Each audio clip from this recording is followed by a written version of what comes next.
By far the best investment you can make is in yourself. If you invest in yourself, nobody can take it away from you.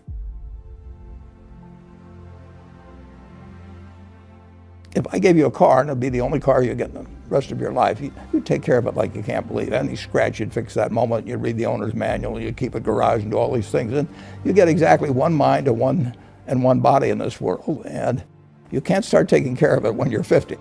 Just remember that you just got one mind and body to get through life with. And the most important thing is really who you associate with. You want to associate with people that are better than you are. I mean, basically, you'll go in the direction of the people that you associate with.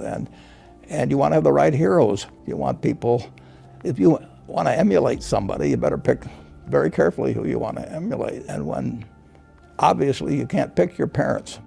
They're going to have an enormous influence on you, but you don't get a choice on that. But you get choices as you go down the line. And you want to copy. And the most important for most people in terms of that decision is their spouse. It's also important in terms of a partner in business, but the partner in life is the most important one. You want to pick a spouse that's better than you are. Biggest mistakes people make when investing? They just don't realize that all you have to do is just buy a cross-section of America and then never listen to people like me or read the papers or do anything subsequently. They think that because you can trade, you should trade.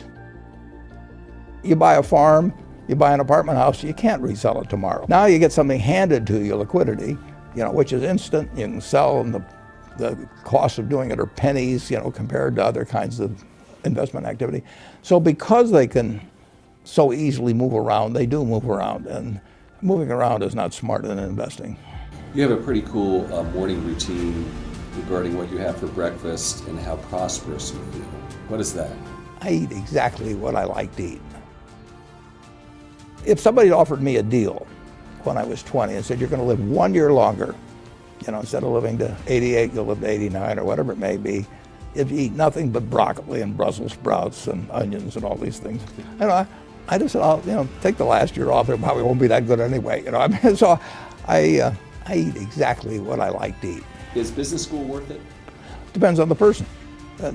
Much more than it depends on the school. Some people are going to get a lot out of advanced education, and some people are going to get very little. And I don't even think it's important that every person go to college at all. We have all kinds of jobs at 70 or so thousand a year, or 80,000 a year, that college training is not of use. And I actually was not keen on going to college myself. Yeah, my dad kind of jollied me into it. He could get me to do anything, but I knew I could have a good time. I liked investing, and I could read the books. It's a big commitment to take 4 years, and the cost involved, and maybe the loans involved, and everything. I think depending on what your interests are in life, I don't think it's for everybody. I think it's for a lot of people. But there ought to be a reason you're going, and I didn't really see much reason.